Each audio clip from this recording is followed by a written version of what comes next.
The thing is, the business of audiobooks is to me so fascinating.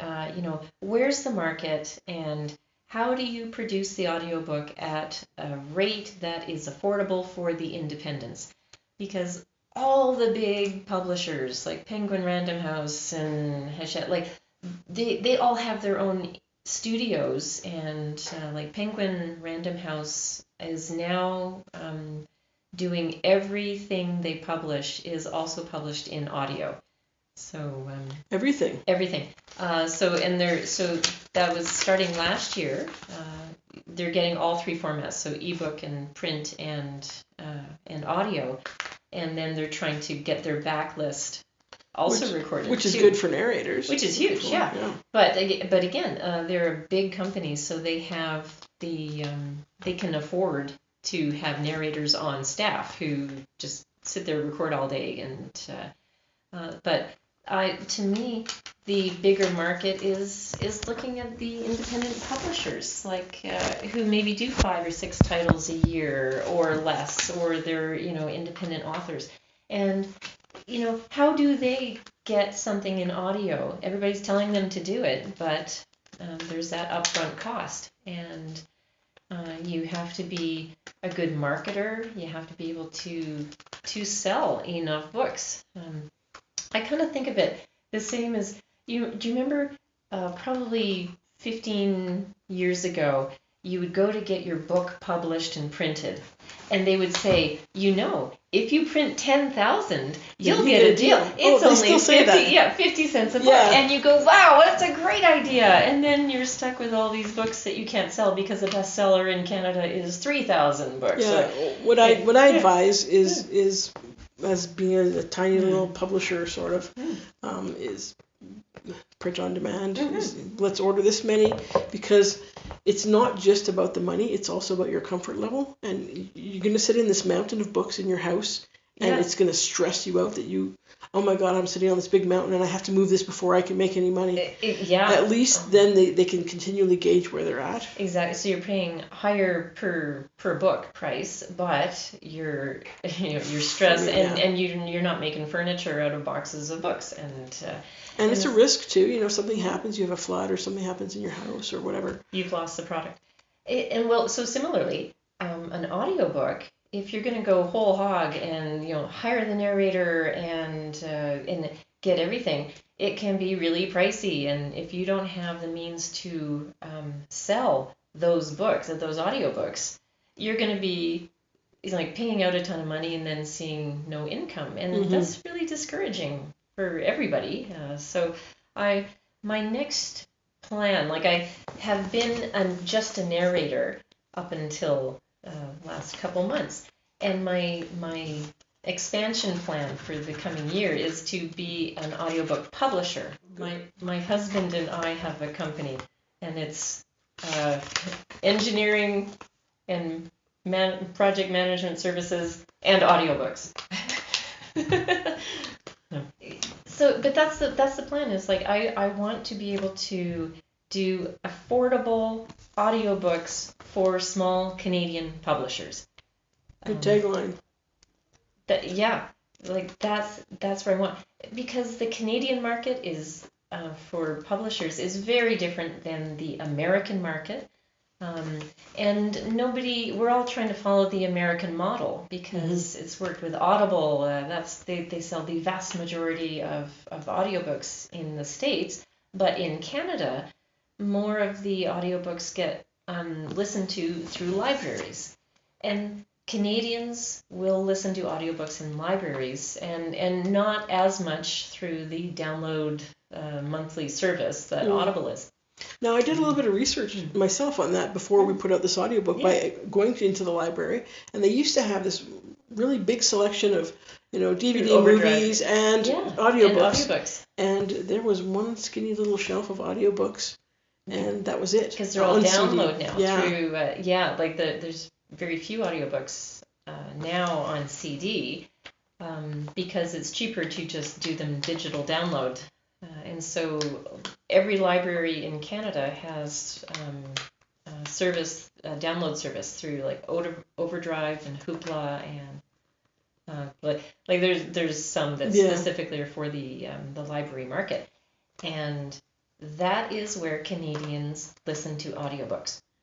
And right now there's a real struggle because audiobook publishers charge libraries so much for an audiobook that and some of them, they don't even have access to a lot of the really popular books that are out there. The libraries can't even get them because the distributors have decided not to give it to libraries but to sell it instead. But I think that's an economic fight that's going to it'll work itself out eventually. But they can probably get it at better rates from smaller publishers. That's what I'm thinking. But so why aren't they doing that? Do they think that the qualities are not there? It seems like they're only buying from these sources. Because they're the big publishers. So that's where it is. So I'm still looking into that, but I really think that in Canada, our sales are going to be different than the system that they've got set up in the States. And it's kind of hard to tell. You have to do a lot of research. But if you're a Canadian publisher and your audience is in Canada, this is where you're going to have to sell audiobooks. Just because for a Canadian publisher to put their stuff up on Audible in the United States, it gets lost. And it's really hard to market. It's because it's just such an overwhelmingly ponderous, huge market. There's so many books out there, and so there has to be a way to distinguish yourself. And I know, like, Canadian publishers are all bigger than any American publisher. It's Canadians read books. Canadians listen to books, and our media is supportive. Yeah. You call the newspapers and they're like, "Oh, a book? A book? Maybe we'll talk to you." Yeah, in the States, they're like, "Another one?" So, some books. So it's a whole different market, and I kind of liken that to when Target Canada came in and misjudged the entire Canadian market so fast that within 2 years they fled with their tail between their legs. Yeah, we checked out. They were selling weird stuff that. Yeah, they said, well, it works in the States. Surely it will. We can just open stores in Canada, and but I don't think so, and I think because Audible opened the .ca it'd be a year and a half ago now, and they just use the same model as in the States, and I don't think they've got quite the traction that they were hoping for. It hasn't grown because Canadians don't really want to have a subscription service. They go to libraries, and that's where they're well, some Canadians do the subscription service. Oh, some. I happen to live with one. I think it depends how many books you go through. Is that because we're cheap, or is it because we're more into trusting the system, or Well, that's a really good question. I hate to say we're cheap. We are thrifty. Canadians really look at where we're spending our money, but Americans will buy stuff or something. But I'm not too sure what it is, but Canadians are more thrifty, and so it's an interesting market, but it's different, and I think I didn't realize it was that different. Yep. Yeah, it really is. Yeah. And but Canadians love literature. We love books, but I think you have to capitalize on your marketing plan and get it. And that wasn't in the plan. That's sort of it's like having your house built and then building on some other stuff later. It's like it doesn't necessarily match. And we wanted a porch. I guess we should and adding on. So it's never quite as good as when you can get the whole thing launched at the same time, and then you get the buzz going, and people have their choice whether they want to do audio or do both, like do audio and the ebook, and then use the WhisperSync thing going on. And so that's what I think the ideal is if you're gonna do all the versions, do them all at once, and then you can capitalize on the book launch, the book promotions, and they all feed off each other. Because otherwise, if you do your audiobook 6 months to a year later, you're looking at, are you going to promote the backlist now just to get vibe in the audio. Because Yeah. audiobook sales are about 10% of what your paperback sales are going to be. There's just because it's growing, but right now that's the economics of it. I also want to talk about the excitement of audiobooks. Yes, I want to talk about. I love and that. I want to talk about the fun part. Like, what if there's somebody in here who wants to produce their own? What if there's Cool. What if there is? I mean, I know the pros generally are going to do a better job, but what if there is an author out there who says, you know what, this is my autobiography. I want it in And my voice, and I'm I gonna think read I can it. do a good job. You know, I've had some training in whatever broadcast or something, and I think I want to do it. Oh yeah, there's so many, like read by the author is even Stephen King, his latest audiobook was read by him. I don't think he did a great job, but still. But people who love Stephen King want to hear him read. Want to hear him read. And so read by the author is a big thing. And you can do it. Especially the author who knows what they wrote. Because you'll get the meaning of every sentence is already in your head. So you can do that. You really do need to find a studio so that the sound isn't awful. You can't record it in GarageBand or on your iPhone. The sound is so bad that people can't listen to a 6-8 hour audiobook of that noise. So quality is really important when it comes to sound. You can listen to a podcast that hasn't been recorded that well, but you can't listen to an audiobook for hours and hours. The ambient noise has to be. So it's a fairly long relationship you're going to have with this.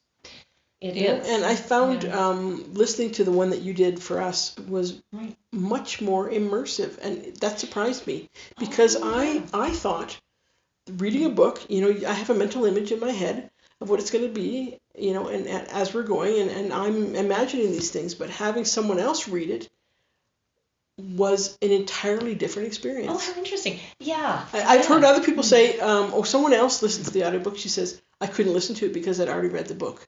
And it conflicted with what she'd already been thinking. Oh, But for me, I'd edited this thing. I'd seen it frontwards to backwards, inside out. And I knew the words. And I know the people for real.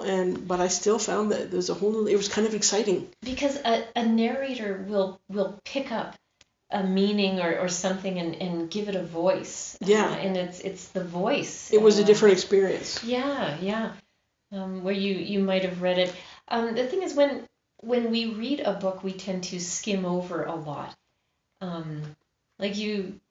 Most people will speed read or will not read every single word when they're reading. But when you're listening to an audiobook, you're listening to every word.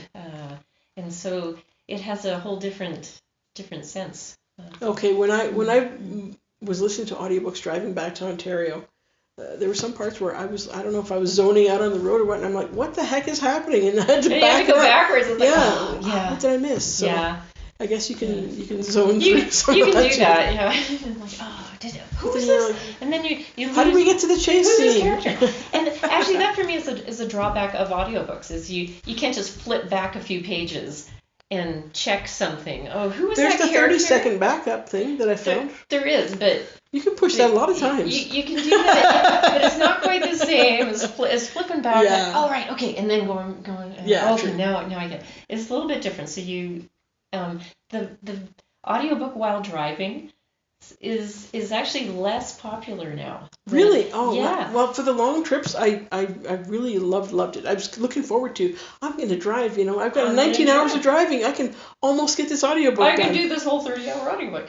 But what happens is when your attention is called away to the driving, and then it is not on the listening, you can pay attention to one thing at a time. Yeah, maybe it's more suited for highway, boring, long boring trips. highway is really good.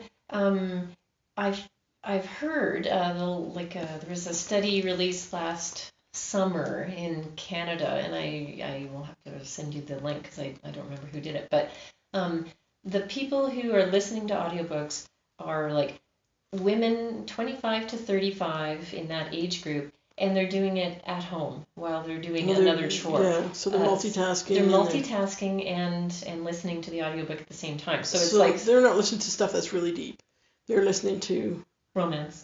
Well, it's funny. The big audiobook genres are mysteries and thrillers, romance, and then self-help. But that's something that I really, really care about is pronunciation. So one of my gigs that I am so thankful for is I read the Washington Post, and it's yes. I am the weekend voice of the Washington Post. Okay.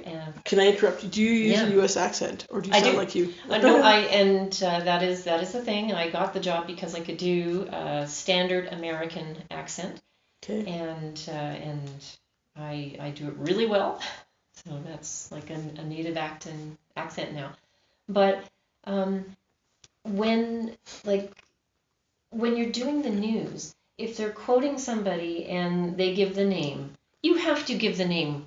You have to say it correctly. Yeah. And you can't be like, this is published on Audible. It's for download. The Amazon Prime members tend to be the readers of the Washington Post weekly, and so you will hear about it if you have not pronounced somebody's name right. So all the American politicians, all the foreign diplomats? All the foreign diplomats, the foreign names. There's a lot of like Middle Eastern and Turkish names. And some of those are a lot of syllables long, and there's no vowels. And or there's like, it looks like English, but those are not pronounced the way English letters are. And so you have to look it up every single time. And what's your resource? The internet. I literally Google how to pronounce blah blah blah. Yeah, person's name, video interview, and almost always, if it's someone in the news, that will get me someone saying that name out loud. And it's like I really score if I can hear them saying their own name out loud. Time consuming. It can get a little time consuming, and so for like I do a finished hour of the Washington Post is generally the weekend edition, and for that it will take me usually 3 or 4 hours to research and record it, just because so many names have to be looked up. Well, and there are some names or some words, like in Chinese, where there are different tones, where if you don't learn that as a child, you can't hear it. And also some indigenous words, you can't hear it. So you can't hear it, and so you just do your best. It sounds like that to me, so. Okay. It's like pretty close. But things like one of the first words I had to look up when I started doing this was Recep Tayyip Erdogan, who is the president of Turkey. And it is not spelt like that. Yeah, I know. Erdogan. Erdogan. I know.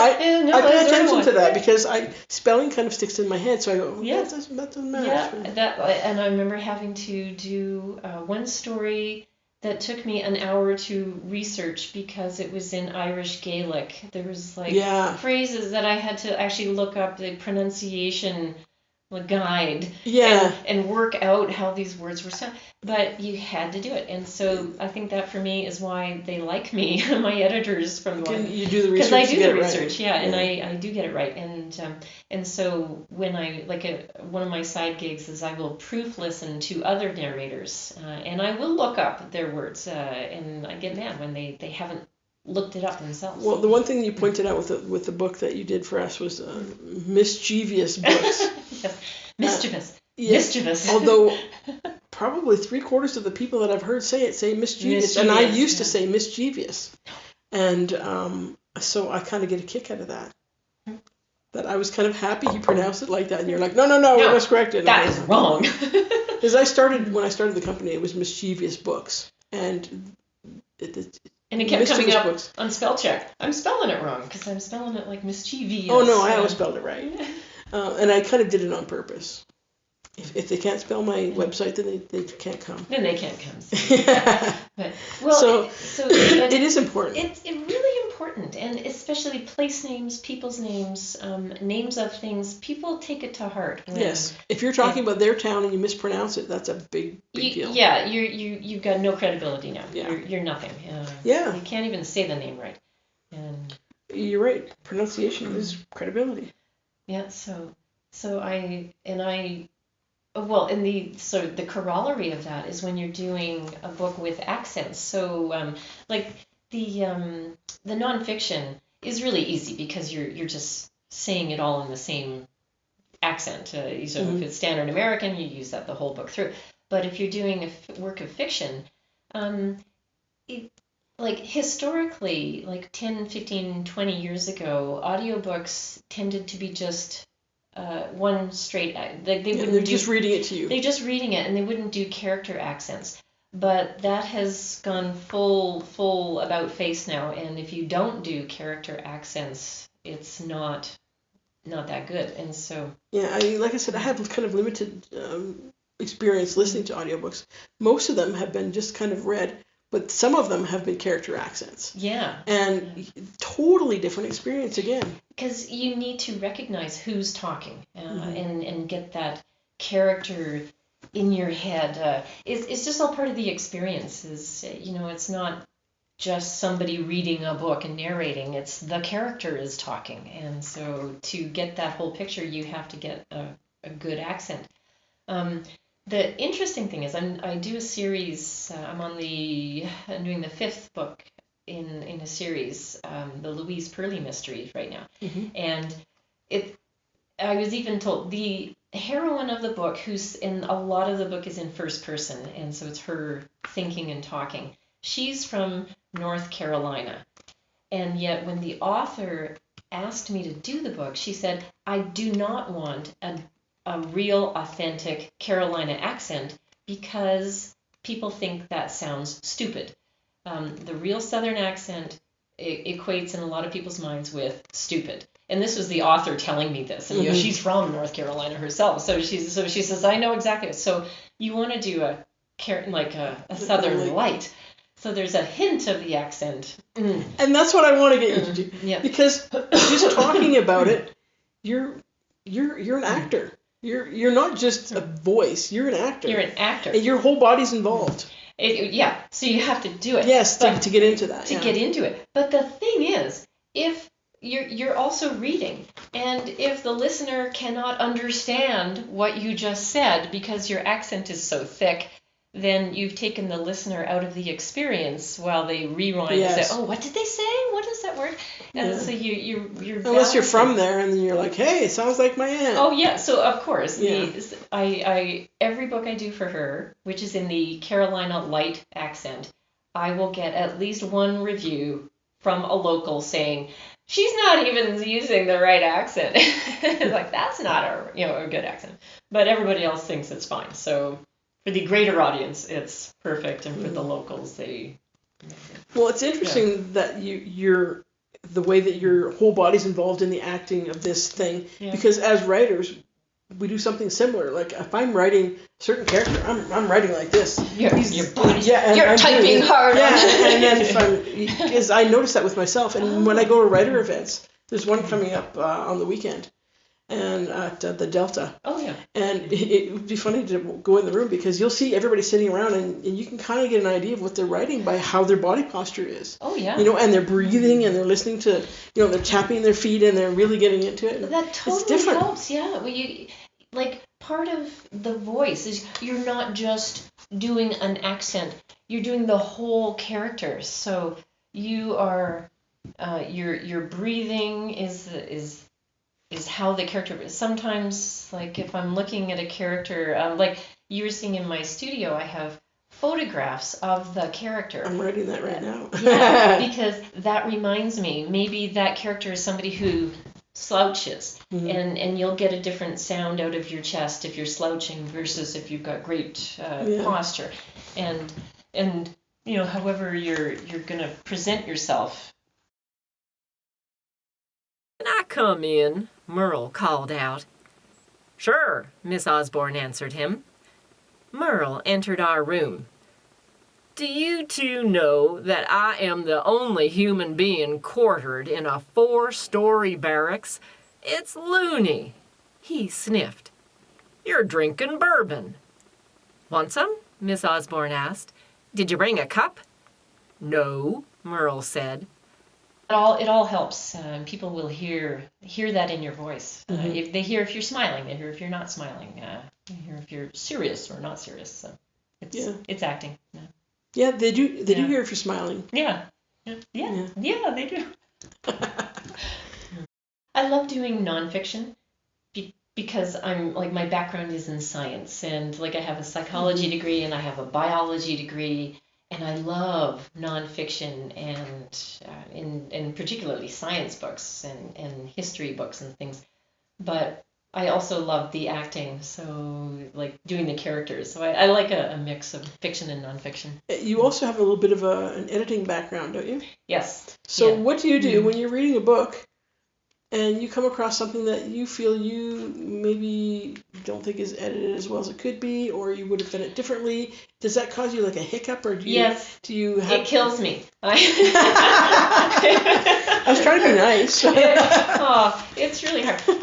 Well, in fact, when I'm with the Washington Post stories, the thing is you have to read 100% what the story, like what is written, so that it matches the whisper sync. And I've noticed a big decline in quality of articles and huge typos and stuff. And you just have to read that? Often. Or like if it's really blatant, I fix it, but I have to tell my editors so they can flag it. So because then what happens is, because it's a current story that is just going to get published, they will actually go back and edit the print, the e-story that's going to be published to match the voice. Like if there's repeated words, or they miss a word, or they use the wrong word, and so that you can, but you fudge it. Whereas with a book that's already been published, you pretty much have to stick with it.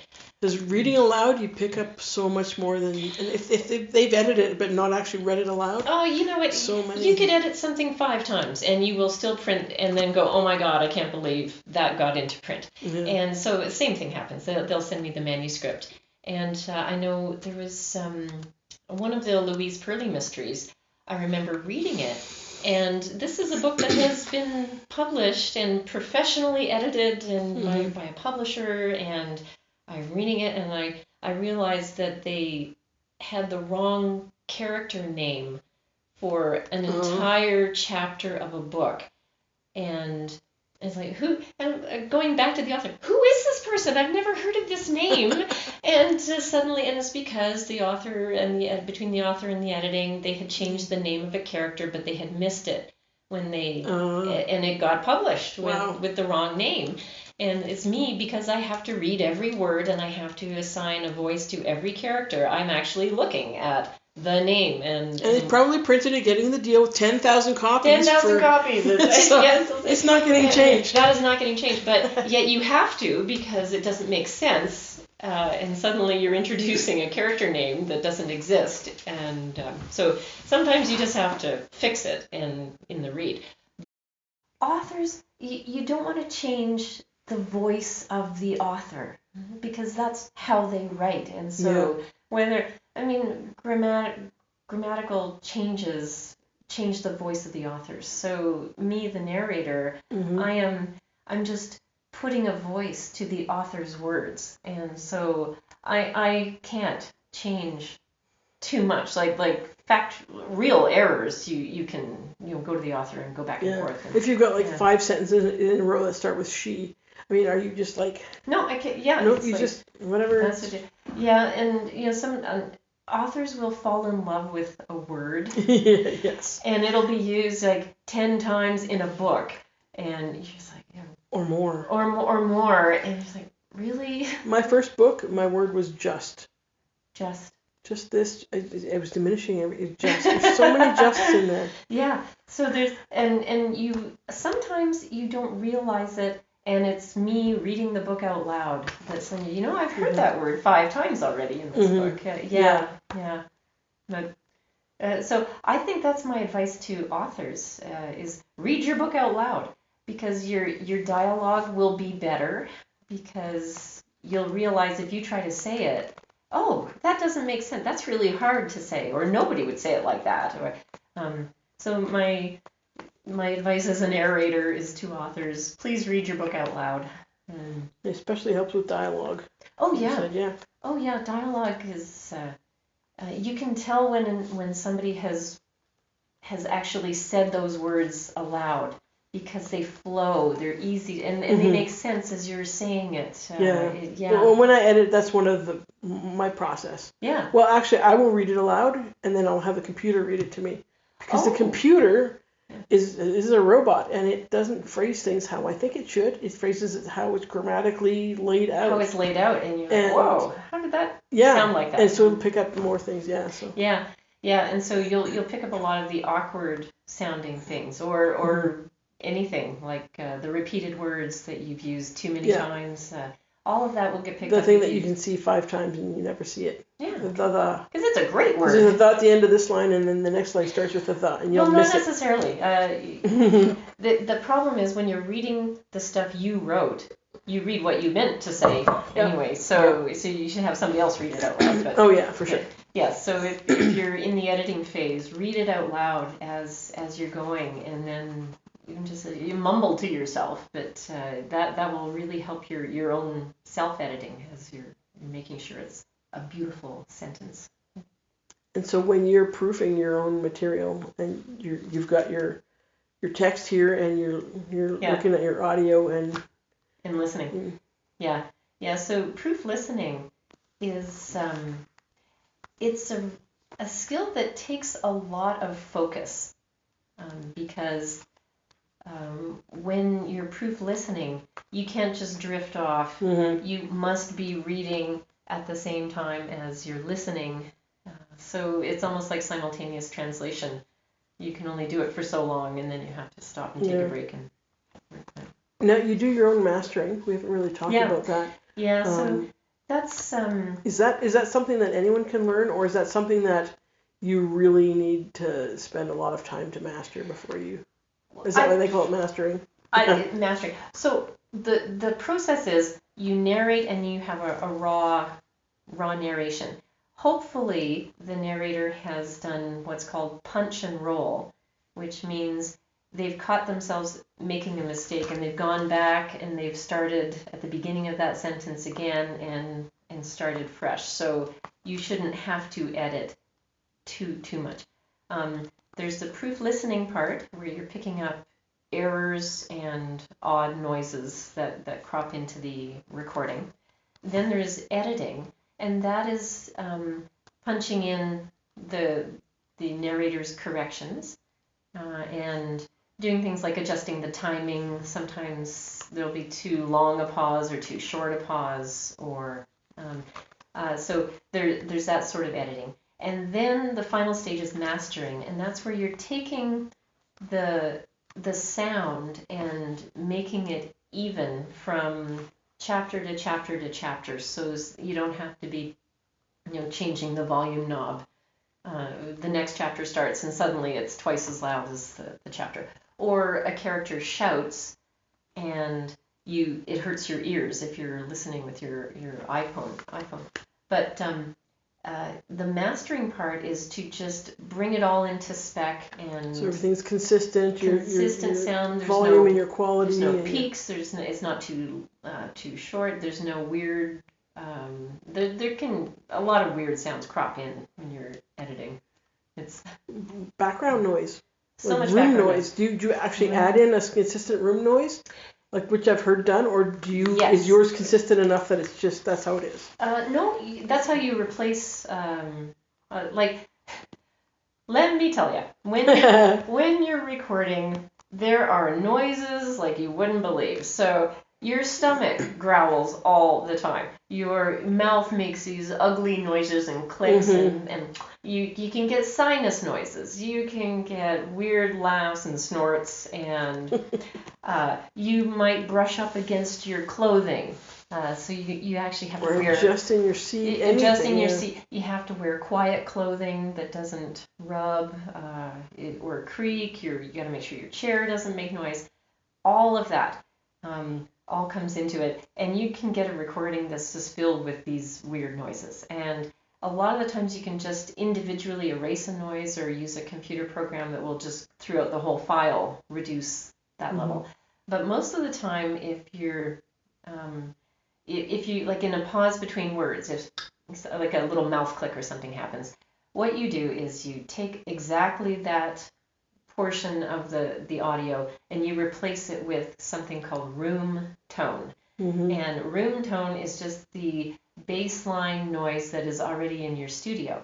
You never want to take away all the noise because it's jarring to hear utter silence. So you have to have room tone, and then you would replace all these things that, well, or like if you're trying to replace a word or you're needing to increase a pause, then you would add room tone, a section of stuff. So, but getting back to your question though about, is it hard to learn?